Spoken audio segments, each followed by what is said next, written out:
Excelentísimo señor presidente de la Junta de Extremadura, excelentísimo Juan Carlos Rodríguez Ibarra, presidente también, que fue, me dice él, y amigo, y compañero en la universidad,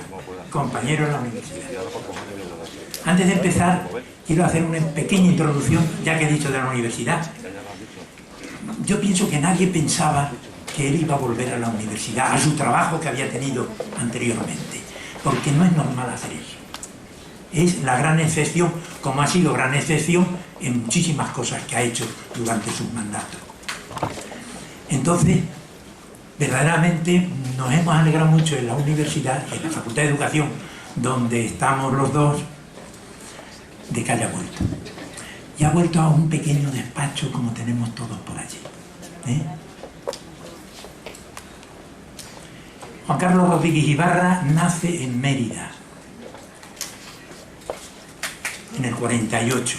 Como lo pone, no disimulo la edad, no hace falta disimularla, porque es joven, muy joven todavía. Está casado, tiene una hija, mujer y él, y él estudió primero en Mérida, en los Salesianos, después vino a estudiar a Badajoz, en la Escuela de Magisterio, en una fecha que yo creo que él llegó cuando todavía estaba yo en el Zurbarán y luego yo llegué a la... me parece, es decir, que fuimos compañeros de la Escuela de Magisterio en aquellos años, muy pocos, y luego después hace las oposiciones, muy difícil, las oposiciones al maestro nacional, las saca y de pronto pide la excedencia y se va a estudiar a Sevilla. Eso demuestra el arranque de la persona que es capaz, de en lugar de quedarse en esas mediocritas que decían los latinos, pues para adelante, ir para adelante, que es lo que hay que hacer. Hace la carrera de Filosofía y Letras en lenguas modernas, fue profesor de francés. Incluso estuvo en el Lycée de Clemenceau, en Nantes, de profesor lector de español. Durante su estancia en Sevilla, pues conoce a algunas de las personalidades más importantes que ha tenido el socialismo español, que ha tenido la política española en general, a Alfonso Guerra y al gran compañero de fatigas al principio.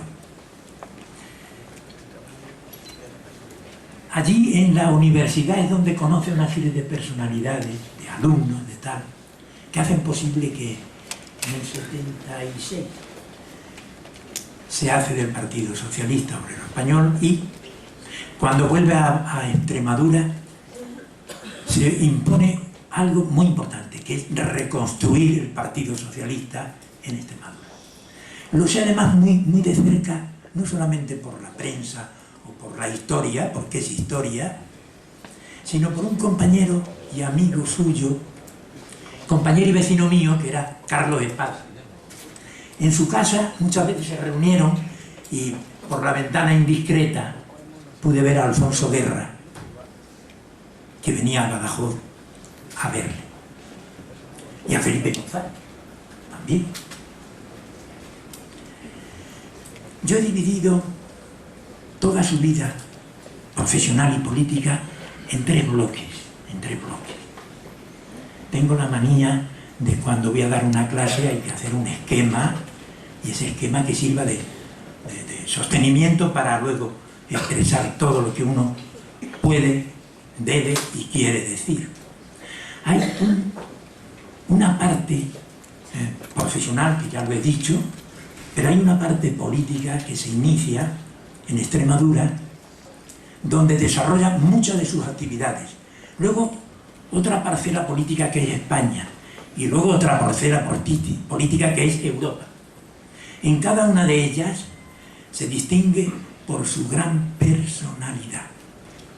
Si es gran personalidad ese hecho de coger y volverse a su trabajo que tuvo anteriormente, cosa que no conozco a nadie que lo haya hecho, también es de una gran personalidad la de veces que dijo cosas que la gente se quedaba asombrada del valor que había que tener para decir las cosas que dijo. La verdad, siempre la verdad, por encima de todo. Ha sido 6 veces presidente de la Junta de Extremadura, 24.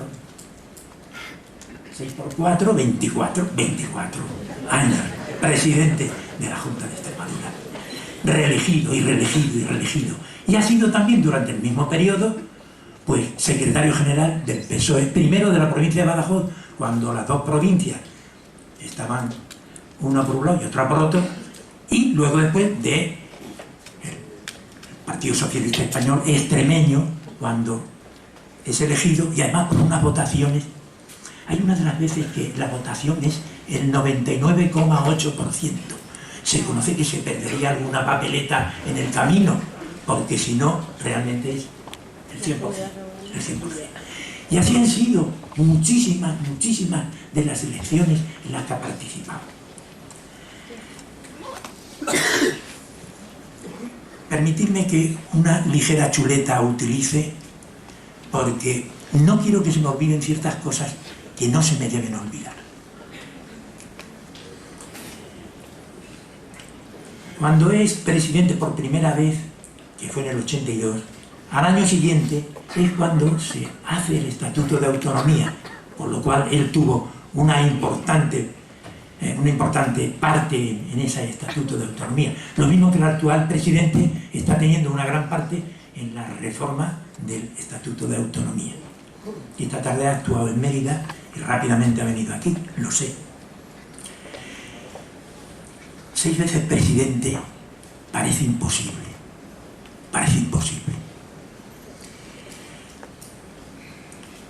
Fijarse que ha sido desde el 82 al 2008 y que no ha continuado porque ha dimitido, porque si no seguiría siendo el presidente. Lo siento por ti.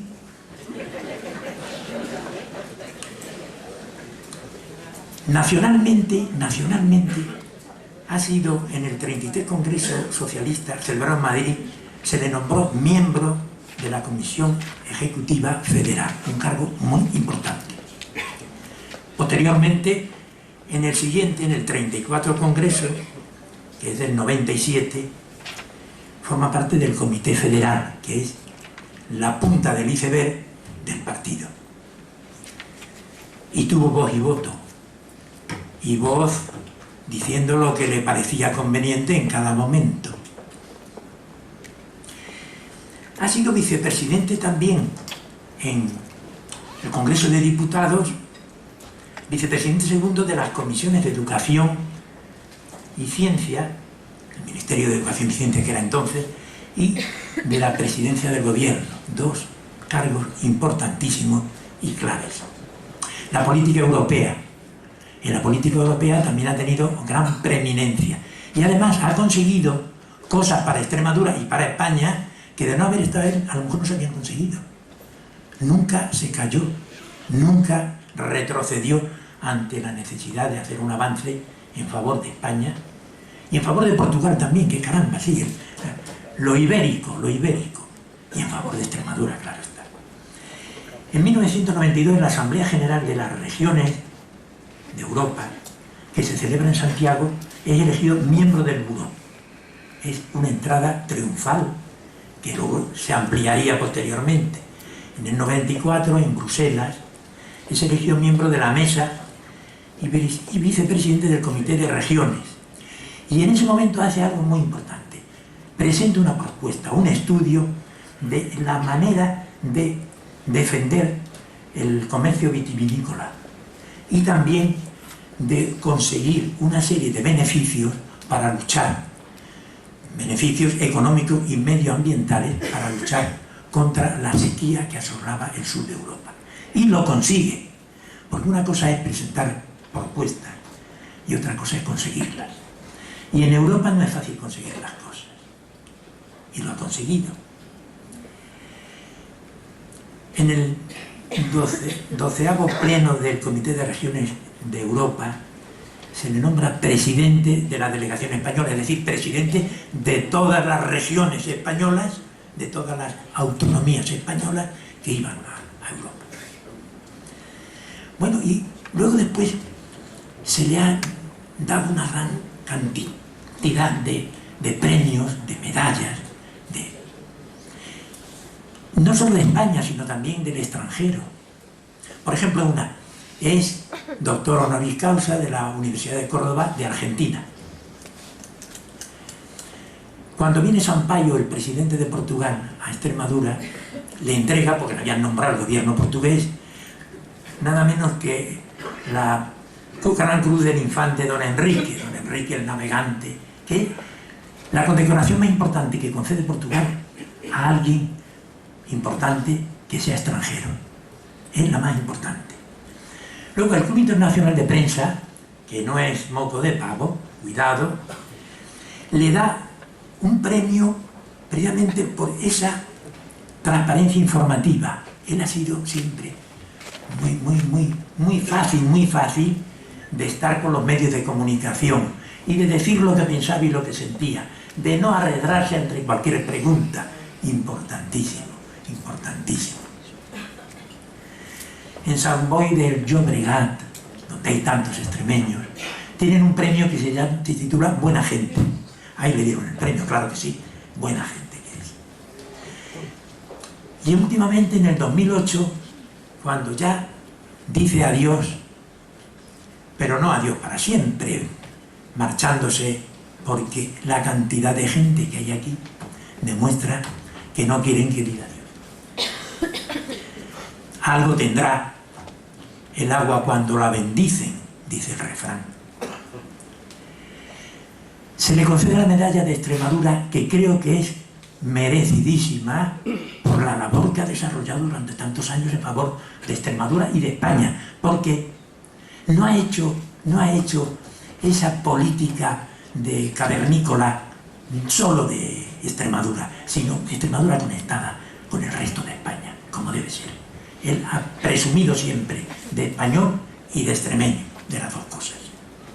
Y luego después la Academia Europea de Juste le ha nombrado académico, también muy merecido. Allí tiene compañía magnífica y él no desmerece de esas compañías de gente que fueron presidentes de la República Francesa o de Alemania o de tal, no.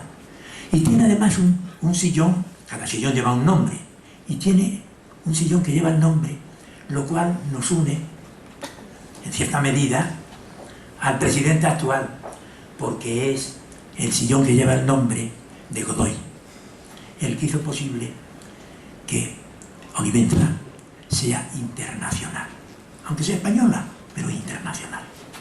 Es un punto esencial en nuestras relaciones, que siempre las ha cuidado muy bien, siempre las cuida muy bien el presidente actual. No creo que se me haya quedado nada importante en el tintero. Nunca he visto en una conferencia tanto director general y gente importante por metro cuadrado. Nunca. Eso demuestra el aprecio y el elogio que se merece por una labor continuada que ha conseguido que Extremadura esté en el sitio que se merece y que se había olvidado de colocar. Los que tenemos ya más años y hemos luchado también por Extremadura, por el nombre, porque tenía personalidad, porque la gente decía, no, los del norte son castellanos, los del sur son andaluces. No, hombre, por favor. Otro día os daré una conferencia sobre esto. Muchas gracias.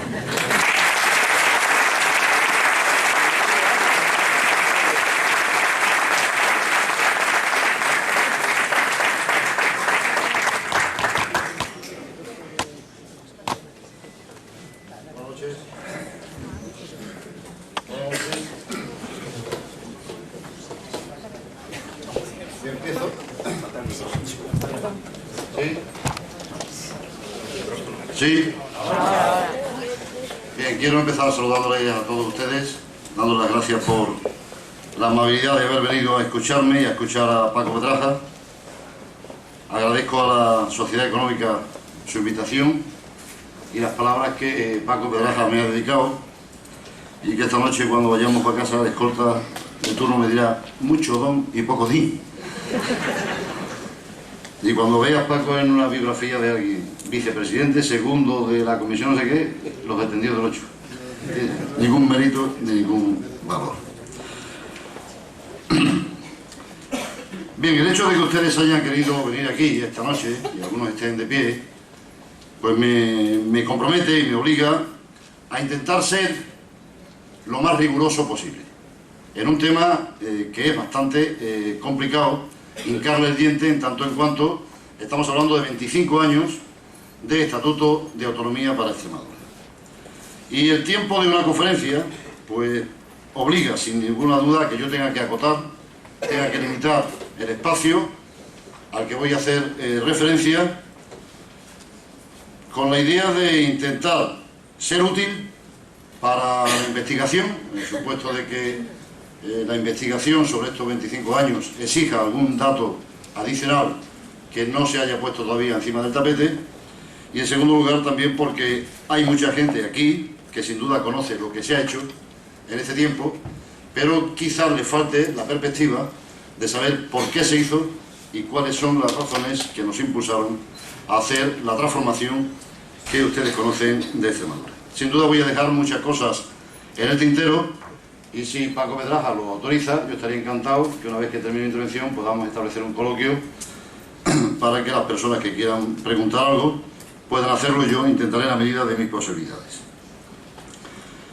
Les leo un parrafito con el que empieza el capítulo 11 de un libro que voy a publicar ahora el día 12 de noviembre, y que dice, se llama Rompiendo Cristales, y que dice: cuando fui elegido presidente de la Junta Preautonómica en diciembre de 1982, por toda documentación me entregaron 9 cajas de zapatos. Eso sí, 9 cajas de zapatos bien cerradas y con sus correspondientes gomillas. Según me comentaron, aquello eran los archivos de la Junta Preautonómica. No me atreví a ponerlo en duda. Así empezó todo. Así empezó el proceso autonómico extremeño. Pero es necesario, para comprender qué es lo que se hizo, no solamente en Extremadura, sino en el resto de España, es necesario situar este proceso, que se inicia en ese año, situarlo en un contexto más amplio, que fue las razones que nos animaron a pasar de una dictadura a una democracia en el momento en que el dictador desaparece de la vida política española. Y se hace una operación política doble, que los que estuvimos en ella conocemos como el pacto institucional, en el que se trataba sencillamente de intentar que nuestro país, que había estado gobernado durante 40 años en forma de dictadura, pudiera pasar a ser un Estado plural y un Estado diverso. En algunas ocasiones se confunde el pluralismo con la diversidad.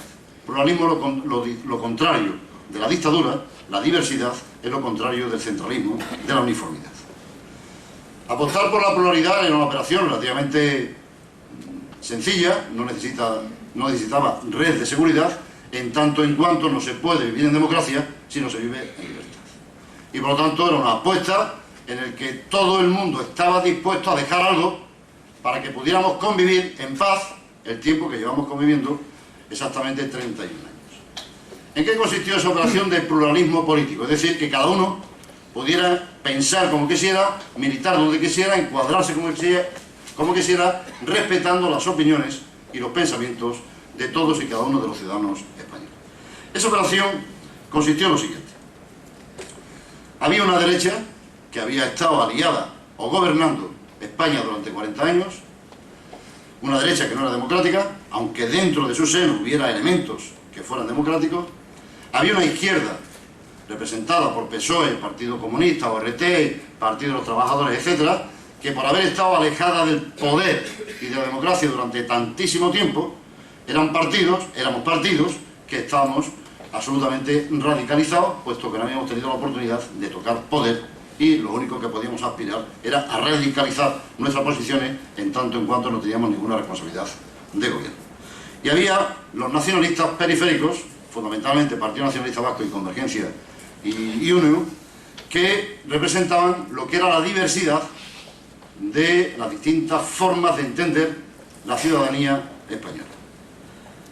La operación consistió en que la derecha aceptaba meter en el cajón su programa máximo para aceptar un mínimo que permitiera conjugar sus intereses con los intereses de la izquierda y de los nacionalistas y poder convivir.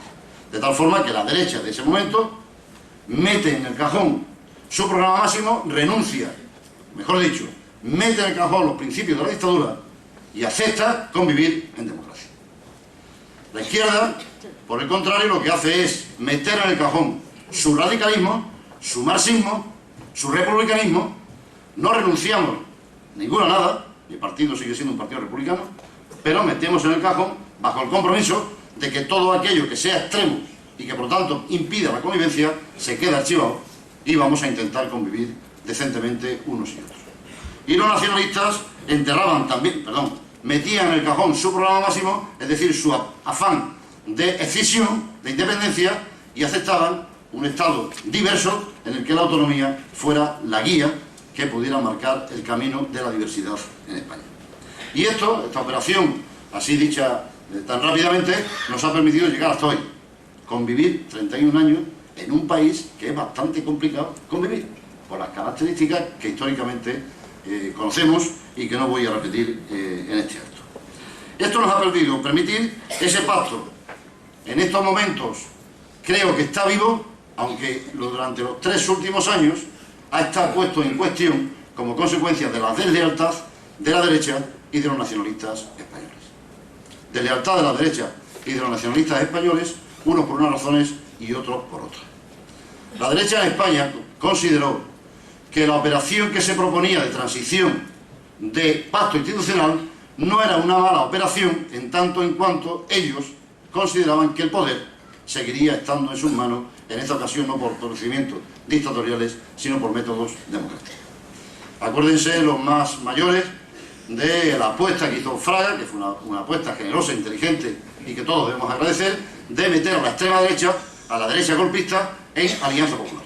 Es una operación de partido político, de derecha, centro-derecha decían entonces, haciéndoles creer, y seguramente en ese momento se lo creía él, haciéndoles creer que esto de la democracia no tenía por qué ser un mal negocio, que había países en Europa donde la derecha llevaba gobernando muchísimo tiempo y que los tiempos nuevos exigían que esta derecha pudiera jugar democráticamente con la seguridad de que seguirían detentando el poder.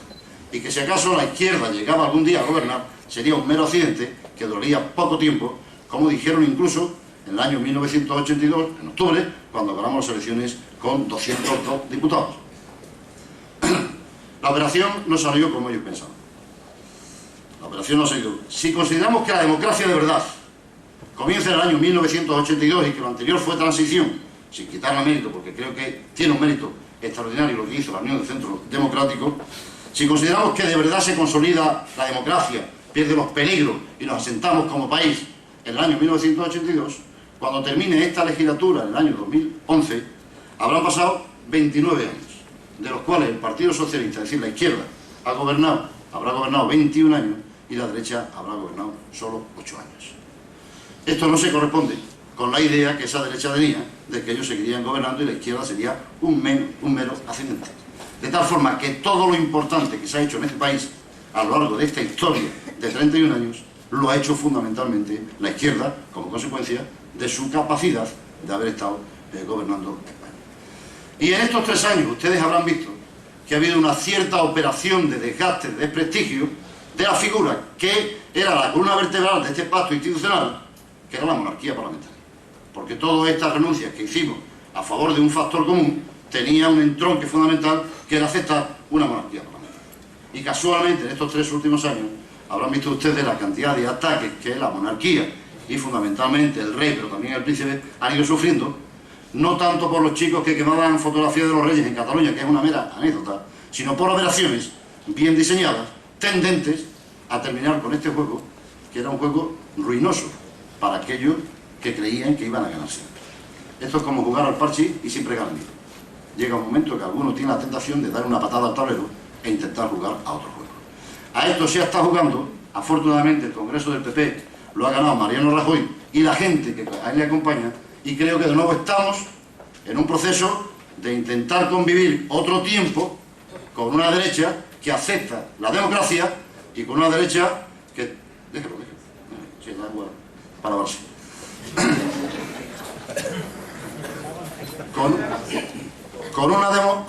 Con una derecha que de nuevo intenta ganar la voluntad de los españoles y gobernar democráticamente. Seguimos teniendo el problema de los nacionalistas periféricos. Ahora, afortunadamente, entre comillas, estamos en crisis y el tema de los nacionalistas parece que está aparcado, volverá sin ninguna duda, pero los nacionalistas siguen manteniendo su deslealtad porque han desenterrado y han sacado del cajón su programa máximo, lo han puesto encima de la mesa, quieren referéndum de secesión, de autodeterminación, unos en el 2011, otros en el 2016. Yo creo que sería necesario articular otro pacto institucional que nos permitiera de nuevo convivir otros 31 años, porque creo que así es como tiene que ir avanzando este país, de acuerdo en acuerdo, de pacto en pacto, porque de lo contrario llega un momento que nos aburrimos, nos agotamos, nos cansamos unos de otros e intentamos romper la baraja. Creo que sería necesario, porque si no, vamos a ir avanzando sin saber dónde queremos ir como conjunto, como España, como país. Es seguro, o casi seguro, que las partes de España sí saben dónde van, aunque en algunas ocasiones tengo mis dudas. Porque en estos momentos de proceso de reforma de estatuto he oído de todo. Le han preguntado a algunos nacionalistas catalanes, ¿por qué quieren ustedes reformar el estatuto? Cuando estaba reformando, dice, para defendernos del Estado. Y le han preguntado a algunos otros que no son nacionalistas, ¿y usted para qué quiere reformar su estatuto? Dice, para defenderme de los que se defienden del Estado. Con lo cual estamos en una locura. Uno defendiéndose del Estado y otro defendiéndose de los que se defienden del Estado. Cabe el riesgo de que no sepamos exactamente dónde queremos ir en esa operación. Por lo tanto, yo apostaría por un pacto institucional nuevo, donde quedaran claros una serie de elementos de convivencia y de funcionamiento de este Estado diverso y descentralizado, que creo que puede seguir siendo útil para el conjunto de los españoles. Así que era una operación llena de riesgo en cuanto a la diversidad. La prueba es que los militares, los poderes fácticos de aquel tiempo, sacaban los sables con más facilidad cuando se trataba de reconocer los hechos diferenciales que cuando se trataba de reconocer al Partido Socialista, al Partido Comunista o a la RT. Así que era una operación tremenda, complicada. Pero fue una operación que con ese riesgo que conllevaba de incomprensión, y tenía muchísima incomprensión en toda España, en los poderes fácticos y en los que no lo eran, fue una operación que ha resultado exitosa. La operación ha consistido en que el gobierno central, que era el depositario de todos los poderes, cede una parte de esos poderes a unos territorios que no tenían ninguno, y el resultado de la suma no es 0. El resultado de la suma es 120. No es 100, es 120. De tal forma que el gobierno que cede competencia, este o el que sea, los que han ido cediendo competencia, el gobierno de España, que han ido cediendo competencia y tienen menos competencia que nunca, y muchos se preguntan, ¿para qué vale tal ministro o tal ministra si no tiene competencia? Porque han cedido sus competencias a los territorios. Sin embargo, el gobierno de España, genéricamente, tiene en estos momentos más poder que lo ha tenido nunca a lo largo de su historia, poder interno y poder internacional. Nunca España ha tenido esta representación internacional que tiene a lo largo de los años que hemos vivido en democracia. Y sin embargo ha tenido menos poder que nunca. Y nunca el gobierno de España ha tenido tanto poder en los territorios como lo ha tenido desde que se inició el proceso de descentralización, a pesar de no tener apenas competencia en esos territorios. El ejemplo del agua de Cataluña de este verano ha sido totalmente significativo. La ministra no tenía ninguna competencia, pero el poder de la ministra era fundamental para que el problema pudiera tener una respuesta y una salida medio lógica. Así que aquellos que no tenían ningún poder, los territorios, se constituyen en autonomía, dotados de poder que reciben del gobierno, y la operación es exitosa en tanto en cuanto el gobierno no pierde, sino que gana. El gobierno se hace más fuerte y los territorios se hacen más fuertes. Y ese es el gran éxito de la operación española desde el punto de vista de la descentralización. El riesgo de ahora es que la suma ya sí sea 0. Es decir, lo que pierde el gobierno lo gana las comunidades autónomas, pero el gobierno no gana nada, sino que se debilita. Y si se debilita el gobierno de todos, no se van a favorecer las partes, por muy poderosas que sean las partes, sino que seremos mucho más débiles. Si uno se queda con el agua, otro con el acero, otro con el carbón, otro con la energía, etcétera, etcétera, tendremos más cosas como competencia. Y cualquiera de nosotros podría sentarse en este momento y poner 30 competencias nuevas para la reforma del Estatuto de Autonomía de Extremadura. y seremos más fuertes si el gobierno no es más débil. Pero si nos quedamos con el agua y con la energía, es posible que el gobierno no tenga capacidad, después de redistribuir, de cohesionar la representación y la igualdad entre los españoles, que es la tarea irrenunciable de cualquier gobierno de España, por mucho que sea la descentralización. Así que todos ganan en esta operación, espero que sigamos ganando, y gana Extremadura, que aprueba su Estatuto de Autonomía, como bien ha dicho Paco Pedraja, en el año 1983, y estamos en la celebración del 25 aniversario. Les diré una cosa que nunca dije. La preautonomía, por eso me extraña que en este siglo entre la preautonomía. La preautonomía fue sencillamente un invento. Un invento de la UCD de aquel tiempo para intentar dotarse en cada territorio de una mínima infraestructura de poder que, como eran ellos los que estaban gobernando en España, les permitieran, de igual forma que hicieron las elecciones del 77 y del 79 desde el poder, les permitiera afrontar unos estatutos de autonomía y unas elecciones autonómicas también desde una estructura pequeña en este caso concreto, pero de poder. Eso es lo que la preautonomía significaba. Porque, como dice el artículo 143 de la Constitución, para hacer un estatuto de autonomía no hizo falta la preautonomía. No existía la preautonomía en tanto en cuanto elemento dinamizador de eso. Porque el artículo 143 dice que son necesarios concursos de las diputaciones y de 2/3 de los ayuntamientos de cada comunidad autónoma que se quiera constituir como tal. La derecha en Extremadura, en ese proceso, fracasó. La derecha más civilizada, si es que se le puede llamar derecha a la Unión del Centro Democrático, porque había de todo. Había desde socialdemócratas hasta extrema derecha. Pero esa derecha civilizada fracasó en tanto en cuanto su responsabilidad en el tiempo que estuvo gobernando en España tenía que haber sido dotar a Extremadura de un estatuto de autonomía y no haber esperado al año 1983. Y fracasa porque, fíjense ustedes, desde que empieza el proceso preautonómico, en el año 1978, hasta el año que se aprueba el Estatuto de Autonomía, pasan 4 años. En 4 años tuvimos 3 presidentes y medio preautonómicos. En 4 años, 3 y medio preautonómicos. En 25 años, 2 autonómicos. ¿Por qué? Porque ahí hubo un problema en la Unión del Centro Democrático, de descomposición interna, de lucha además entre los de Madrid y los de aquí, dentro de la Unión del Centro Democrático, y fue incapaz de asumir su responsabilidad histórica, que la asumió y bien en España, y sin embargo en nuestra región, lamentablemente, fue incapaz de articular el estatuto y de poder dotar a Extremadura de una figura que hubiera sido ejemplar en aquel momento y que me hubiera evitado a mí estar aquí, seguramente, que era la propuesta que hicimos a don Antonio Hernández Gil de que fuera presidente de la primera preautonomía extremeña. Los diputados de UCD y los diputados del Partido Socialista fuimos en comandita a Madrid, a las Cortes Generales, al despacho del Congreso de los Diputados de don Antonio Hernández Gil, ilustre jurista extremeño ya muerto, fallecido, para ofrecerle, era el presidente de las Cortes Generales cuando se estaba elaborando la Constitución española. Y tuvimos la habilidad de convencerle de que aceptara dimitir y ser presidente de una cosa que no existía, la preautonomía extremeña. Lo aceptó. Y cuando lo aceptó, Unión del Centro Democrático retiró el apoyo y se lo concedió a Luis Ramallo García. ¿Por qué? Porque eran los intereses que en aquel momento existían entre los que vivían en Madrid y que no querían perder el control del partido, y los que vivían aquí, que tenían un cierto afán de intentar independizarse para poder marcar un camino preautonómico que hiciera creíble a la gente a qué es lo que íbamos a jugar. El estatuto podía haber sido antes.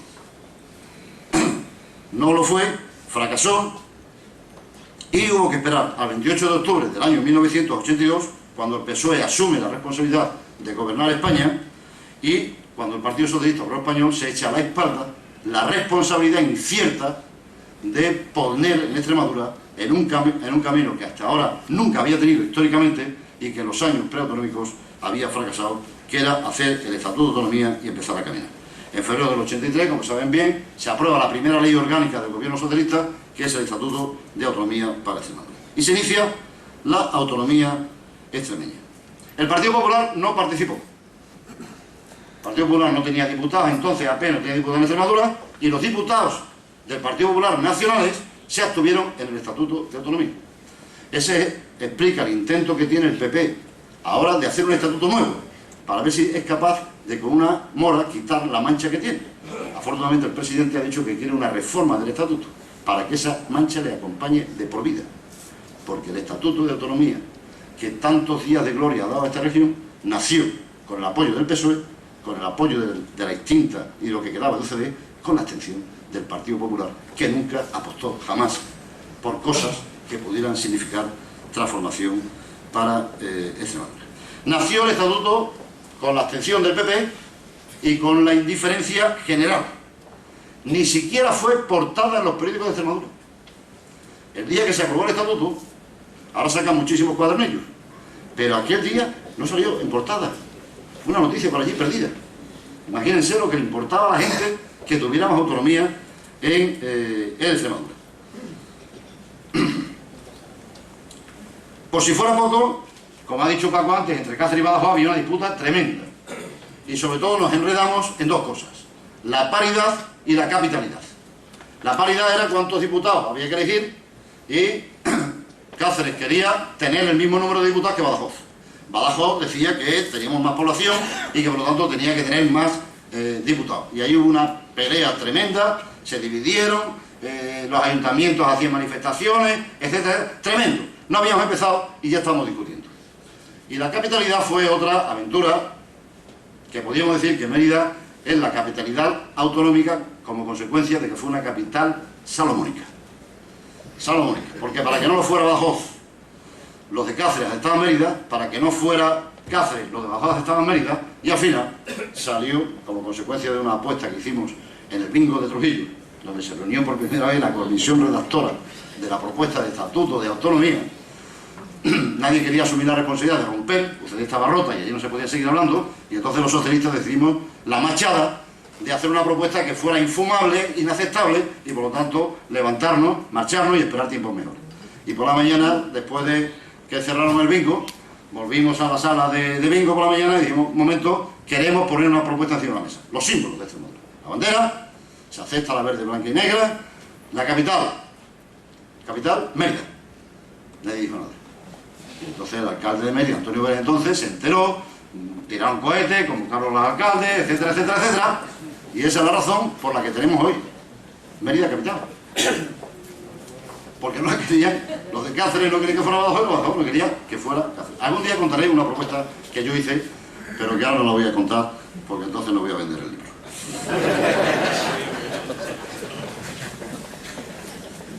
Dicho esto, Mérida está cumpliendo su tarea, el alcalde, y además está sirviendo de gancho para que algunos ganen elecciones tras elecciones, con el cuento de que Mérida se lleva todo. Y que no aceptan la capitalidad de Mérida ni de broma.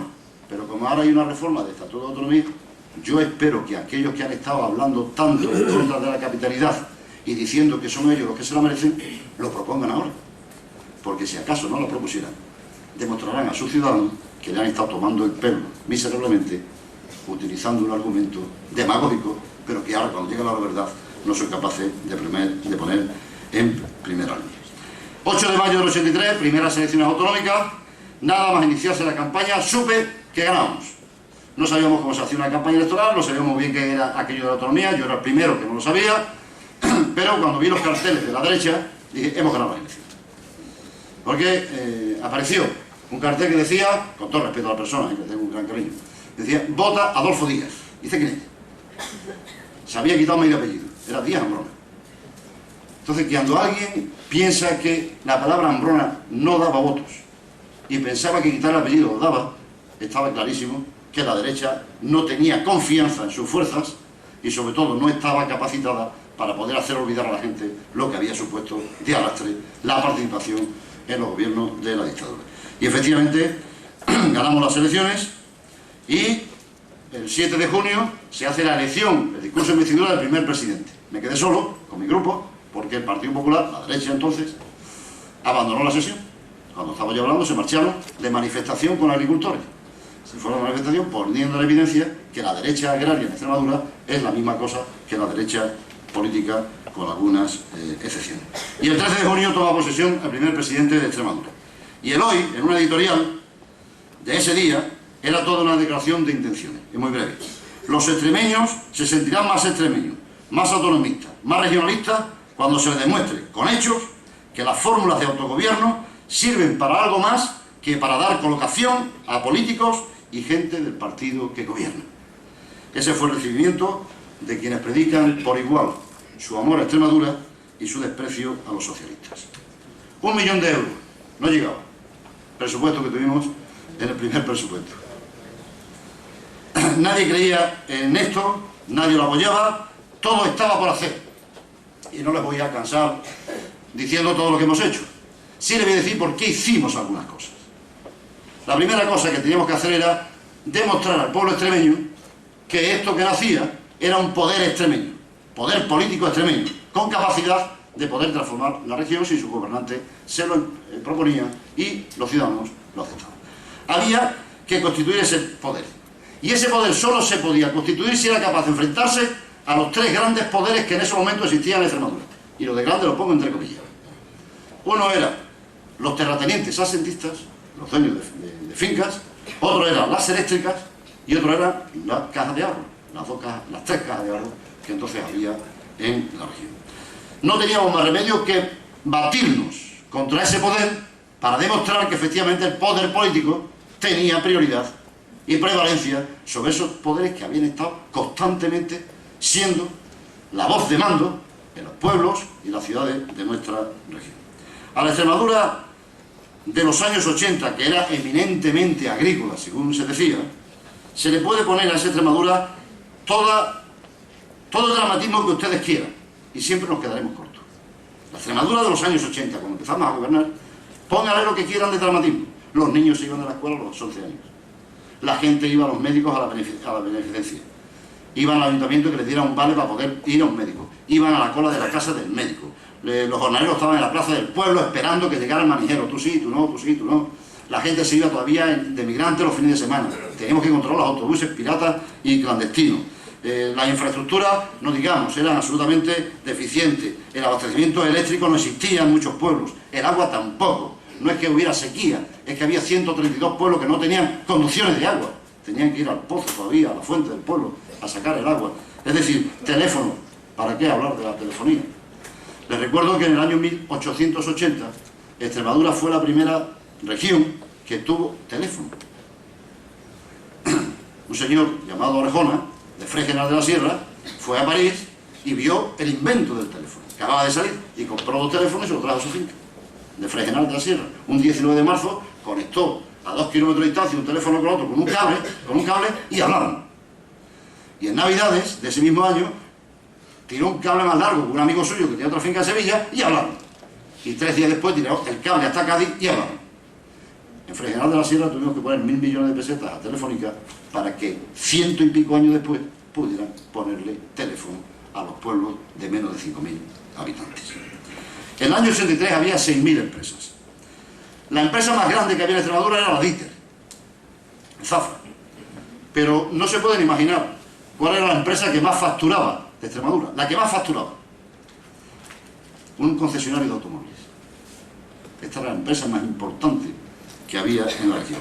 Las empresas que tenían más de 150 trabajadores tenían su sede social todas fuera de Extremadura. Todas. Había 4.000 propietarios que poseían 2 millones de hectáreas de dehesa. El 26% de esa superficie se la repartían 1.000 propietarios. Y había 28 privilegiados que tenían entre todos 60.000 hectáreas para repartirse por cabeza. 2.500 hectáreas por cada uno. Les recuerdo que el PSOE había obtenido ese año el 53,34% de los votos, 35 diputados, el 49,60% en el año 87, 34 diputados, y el 54,36%, 39 diputados en el año 91. ¿Por qué pongo estas cifras?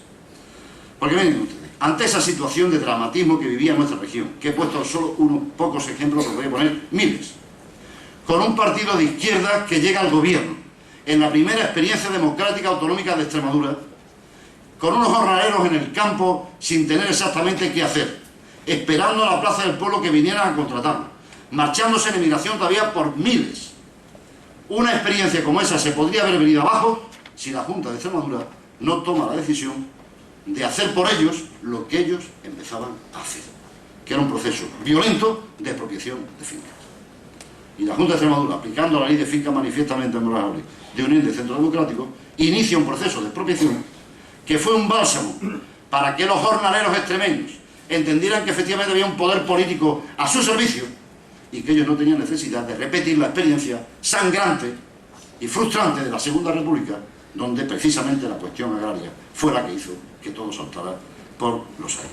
Nosotros hicimos ese proceso de expropiación, que ha sido malentendido, que a algunos nos pusieron el calificativo de rojo peligroso. Recuerdo una comida con Su Majestad el Rey y la Reina en Mérida, que también cuento en mi libro, y recuerdo una comida, que estaba conmigo, Manuel Amigo, por cierto, en la OCDE de Madrid, perdón, en los empresarios.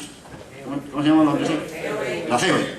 La COE de Madrid, que nos invitaron a este loco peligroso, y lo sentaron con 25 grandes empresarios españoles, en una comida que tiene su historia. Y me acuerdo un empresario andaluz, un gran terrateniente andaluz y empresario, que me dijo: ¿usted por qué expropia finca? En un tono muy descarado. Yo le contesté: porque me aburro. Porque no tengo nada que hacer. Como no soy consejero, no tengo competencia. Usted, por cierto, cada vez que tiene un excedente de renta, se compra una finca en Extremadura. Y cada vez que tiene necesidad de hacer una fábrica, la pone en el País Vasco, en Cataluña, en Valencia o en Madrid. Si lo hiciera al revés, yo me dedicaría a hablar con usted de cómo se crea riqueza en Extremadura y cómo creamos puestos de trabajo, y me olvidaría de las expropiaciones. Y me contestó el tipo: pues tenga usted la seguridad de lo que voy a decir.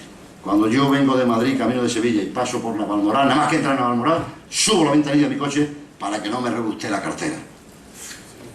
Yo le contesté: hay testigos. Hace usted bien, súbala, porque usted ha estado robando 40 años la cartera a nosotros, ahora me toca a mí. Con una diferencia: usted no robaba en nombre de Franco, yo le voy a robar en nombre de la democracia. Y recuerdo una anécdota preciosa que justifica mi vida como político en la Junta de Extremadura. Cuando expropiamos la finca Valero, que no llegamos nunca a expropiarla, la expropiamos, pero después perdimos, la única finca que perdimos en los tribunales, la duquesa de... no me acuerdo. El periódico Hoy hizo un reportaje al día siguiente al guarda de la finca, y el guarda de la finca apareció en una fotografía, y está en los archivos de Hoy, con su mujer y sus dos críos en la mano, 7 u 8 años, y el periodista le pregunta desde el otro lado de la verja: ¿está usted contento con la expropiación? Y la respuesta de este buen señor no fue decir: ahora vamos a comer más, vamos a tener más dinero. No, la respuesta fue tremenda. Dijo: estoy muy contento porque ahora mis hijos van a poder ir a la escuela, porque la señora duquesa no era partidaria. Justifica las acciones que hicimos y justifica una vida política solo esa frase. Segundo poder, las eléctricas. Saben ustedes que cuando empezamos el proceso autonómico teníamos una central nuclear instalada, Almaraz, que inauguró Cabo Sotelo en un famoso día en el que no pudo aterrizar el helicóptero. Teníamos una sequía tremenda, vino Cabo Sotelo y no pudo aterrizar porque llovió ese día bastante. Teníamos 2000 megavatios de potencia instalada y estaba en construcción una segunda central nuclear, la de Valdecaballero, con otros 2000 megavatios de potencia instalada. Es decir, Extremadura prometía convertirse en la primera productora de energía nuclear española, con 4000 megavatios de potencia instalada, para un total del conjunto nacional de 7500 megavatios. Es decir, más del 50% de lo que se iba a producir en España lo iba a producir Extremadura. Yo no he sido nunca antinuclearista, y sigo sincero. Lo que no he sido es tonto. Y lo que no estaba dispuesto a aceptar y tolerar es que una región que tenía 6.000 empresas, de las cuales la más importante era un concesionario de automóviles, se convirtiera en la mayor productora de energía nuclear para abastecer de energía a regiones que tenían empresas algo más grandes que las nuestras. Así que hablé con el presidente del gobierno, Felipe González, y le dije que yo estaba dispuesto a aceptar Valdecaballero si me cambiaba la estructura económica de la región. Y pasamos de ser eso que se llamaba eminentemente agrícola, que nunca supe muy bien exactamente qué demonios significaba, a pasar a ser una región industrial de verdad. Es decir, la teoría de la bombona y del huevo frito. Si nosotros teníamos la bombona, el huevo frito no lo comíamos nosotros. Si el huevo frito estaba en otro sitio, la bombona tenía que estar donde se cocía o se freía el huevo frito. Y recuerdo una charla con Felipe González en un helicóptero, un día que viene a inaugurar el curso, año 85, 86, a Cáceres,